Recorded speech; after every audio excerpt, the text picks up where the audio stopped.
Finally HDB finance का IPO close हो चुका है और थर्ड डे और फाइनल डे और भर भर के सब्सक्रिप्शन आया है, चाहे वो कोई भी कैटेगरी हो। इस वीडियो में हम डिस्कशन करने वाले हैं कि किस कैटेगरी ने कितना टाइम्स सब्सक्राइब किया, किस कैटेगरी का कितना अलॉटमेंट के चांसेस है, क्या रिटेल कैटेगरी को 100% का अलॉटमेंट मिलने वाला है और हमें कितना लिस्टिंग गेन हो सकता है, क्या ग्रे मार्केट प्राइस चल रहा है। इस वीडियो के एंड तक हम देखने वाले हैं। ठीक है, अब सवाल आता है किस दिन लिस्टिंग है और अलॉटमेंट है। अलॉटमेंट होगा 30 जून को, और अगर आपको अलॉटमेंट नहीं मिला 1 जुलाई को आपके बैंक अकाउंट में आपका पैसा अनब्लॉक हो जाएगा। और एक अगर आपको अलॉटमेंट मिली है तो 1 जुलाई को आपके शेयर्स क्रेडिट हो जाएंगे। 2 जुलाई को लिस्टिंग है एनएससी और बीएससी पे। देखते हैं, बहुत बेहतरीन लिस्टिंग तो नहीं होगी, ऑन एन एवरेज 8 से 10% के बीच में लिस्टिंग गेन हो सकता है। ठीक है, ग्रे मार्केट प्राइस कितना चल रहा है? लगभग 8 साढ़े 8% है और रिटेल कैटेगरी को लगभग 1100 से 1200 का लिस्टिंग गेन हो सकता है। ठीक है, इतना श्योर है कि लिस्टिंग नेगेटिव तो नहीं होगी। अब बात करते हैं कितना सब्सक्रिप्शन हुआ, कितने किस कैटेगरी ने कितना सब्सक्राइब किया। सबसे highlighting point, qualify institutional buyer ने 58 टाइम्स सब्सक्राइब किया है और जिसमें से एफआईआई ने सबसे ज़्यादा इंटरेस्ट शो किया है। आज लास्ट डे था और भर भर के सब्सक्रिप्शन आया 58 टाइम्स। और अगर एफआईआई इसमें इंटरेस्ट शो करते हैं तो इस कंपनी की एक स्ट्रेंथ है, क्वालिटी है। और जो एचएनआई कैटेगरी ने लगभग 10 गुना सब्सक्राइब किया, जिसमें से बिग एचएनआई ने 12.5 गुना सब्सक्राइब किया, स्मॉल एचएनआई ने लगभग 6.79 टाइम्स सब्सक्राइब किया है, रिटेल कैटेगरी ने 1.5 टाइम्स सब्सक्राइब किया है। और रिटेल कैटेगरी के अंदर 100% अलॉटमेंट मिलने वाला है, ये श्योर शॉट है। ठीक है, अब बात करते हैं अदर कैटेगरी। 4.5 लगभग 4 गुना 4.5 गुना सब्सक्राइब किया है। और जिस भी शेयर होल्डर ने 13 लॉट्स के लिए अप्लाई किया है उसे 1 लॉट जरूर मिलेगा, कॉन्ग्रेचुलेशन।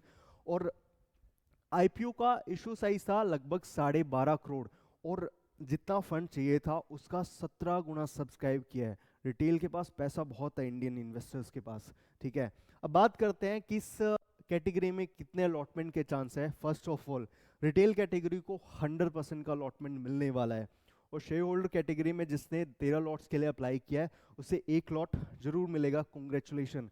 और बिग एचएनआई में जिसने 10 लाख से ज़्यादा की एप्लीकेशन के लिए अप्लाई किया है, 2 लॉट्स में से 1 लॉट जरूर मिलेगा, मिनिमम 2 लाख रुपए का अलॉटमेंट मिलेगा।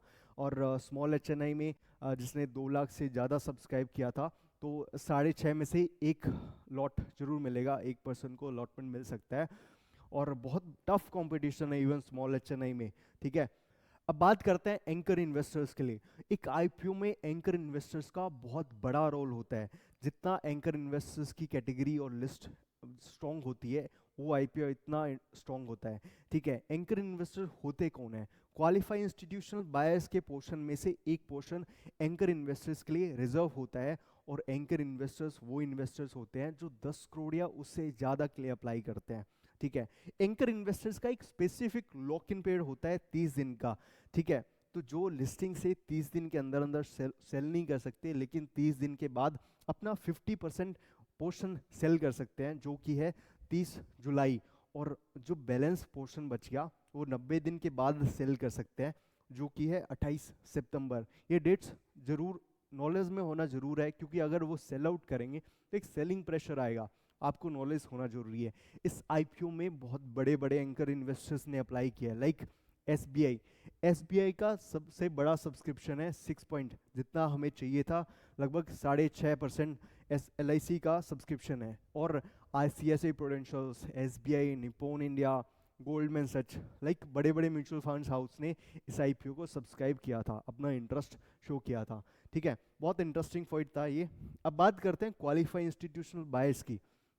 ठीक है, जो मैं हाईलाइट करना चाहता था स्पेसिफिकली, फर्स्ट डे और सेकंड डे इतना कोई खास सब्सक्रिप्शन नहीं है, लेकिन थर्ड डे देखो 58 टाइम्स, 1% से 58 गुना। ठीक है, मैटर करता है। इसका मतलब एक इंटरेस्टिंग फैक्ट बताता हूँ। फर्स्ट और second day qualify institutional buyer कभी भी सब्सक्राइब नहीं करते, सबसे ज़्यादा इंटरेस्ट आता है लास्ट के 2 से 3 घंटे के अंदर। और इसमें से भी एफआईए ने सबसे ज़्यादा बाइंग करी है, लगभग 70,000 करोड़ रुपए की। ठीक है, अब बात करते हैं कि भाई लिस्टिंग 2 जुलाई को है, देखते हैं कितने परसेंट की लिस्टिंग होती है, कितना परसेंट का लिस्टिंग गेन हो सकता है। और इस कमेंट सेक्शन में ज़रूर बताना कि आपने किस कैटेगरी में कितने लॉट्स के लिए अप्लाई किया है। रिटेल कैटेगरी में आपको 100% का अलॉटमेंट मिल सकता है। और इस वीडियो से रिलेटेड कुछ भी सवाल है तो आप इस कमेंट सेक्शन में आप सवाल पूछ सकते हैं, आपका जवाब जरूर मिलेगा, ठीक है। और इस टाइप के अगर टॉपिक्स पसंद है तो आप इस चैनल को लाइक कीजिए, सब्सक्राइब कीजिए, अपने दोस्तों के साथ शेयर कीजिए, बिकॉज इन डेप्थ में कोई नहीं बताता कि किस कैटेगरी ने कितना सब्सक्राइब किया है, ठीक है। बहुत सारे इफेक्ट होते हैं, एंकर इन्वेस्टर वाला पॉइंट कोई भी नहीं बताएगा आपको, ठीक है। तो इस चैनल को लाइक कीजिए, सब्सक्राइब कीजिए, अपनी नॉलेज को बढ़ाइए, ठीक है। और happy investing, thank you so much.